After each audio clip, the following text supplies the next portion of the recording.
Isang mapagpalang araw ng November 20, 2024 sa iyo kabayan.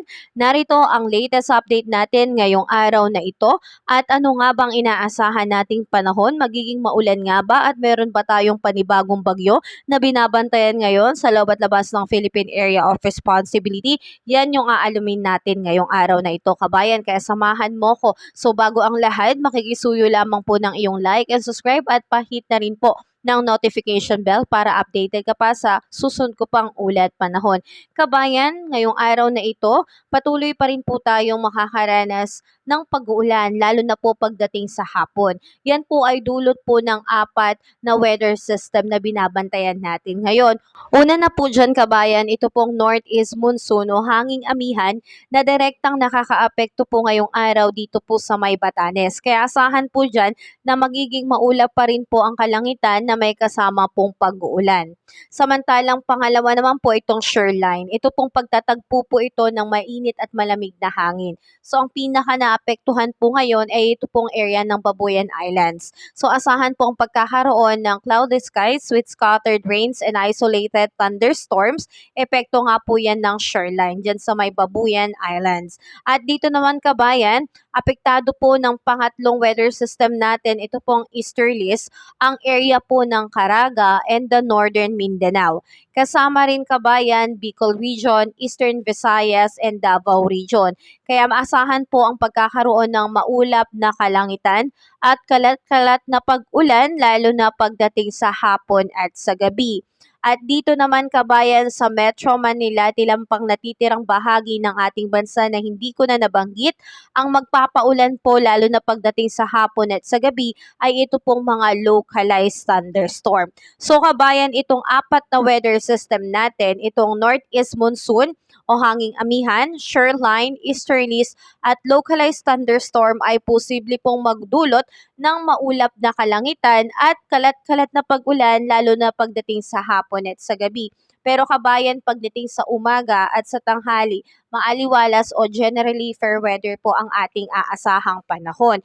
Ganun pa man kabayan, dahil nga itong mga weather system natin ay nagdudulot po ng pag-ulan, so posible pong makaranas po na mga biglaang pagbaha and landslide, lalo na po sa mga low-lying areas natin at doon din po sa mga mountainous areas. Kaya pinag-iingat at pinagmo-monitor pa rin po natin yung mga kababayan natin, lalo na po sa mga nakatira po sa mga areas na aking nabanggit. So tuloy natin kabayan, ano ba yung inaasahan natin na earth temperature ngayong araw na ito?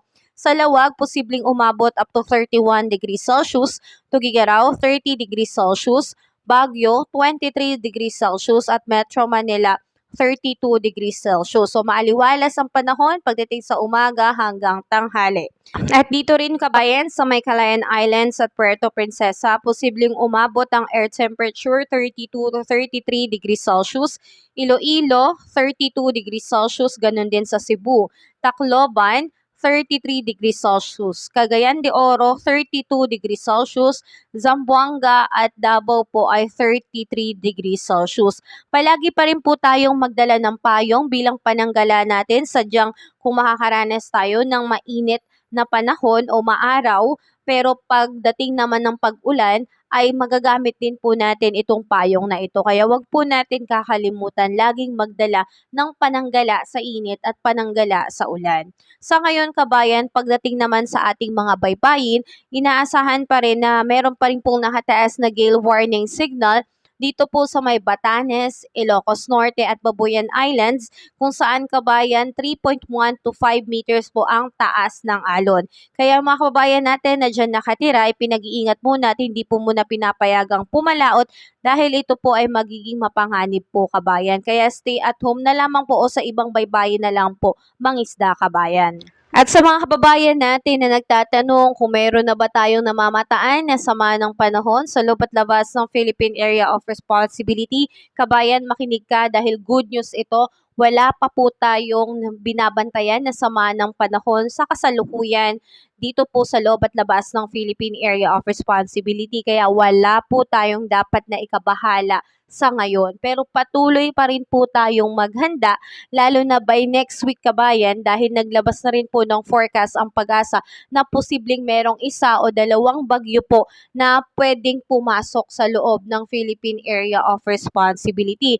Kung magkaganon man kabayan, ang bagyo na po na papasok ay tatawagin nating bagyong Kerubin at susundan nito ng bagyong Rumina. So, tsaka pa lamang po natin malalaman kung ito po ay papasok talaga o kung magiging malakas o mahinang bagyo pa po ito by next week po kabayan. Pero sa ngayon, ipanatag mo muna ang iyong sarili dahil wala pa po tayong sama ng panahon na binabantayan, inuulit ko po yan, pero patuloy pa rin po tayong maghanda sa mga posibilidad. Dahil sa pabago-bagong panahon ngayon, kabayan, akala natin wala nang mabubuong bagyo within this week pero magugulat na lang tayo posibleng magkaroon. Kaya lagi po tayong maging handa. Ganun pa man kabayan, kung nakatulong sa'yo ng husto ang ulat na ito kabayan, makikisuyo po ako ng iyong like and subscribe at pahit na rin po ng notification bell para updated ka pa sa ating ulat panahon lalo na kapag may dumating na pong panibagong bagyo. So ingat kabayan, have a safe day po sa lahat. God bless.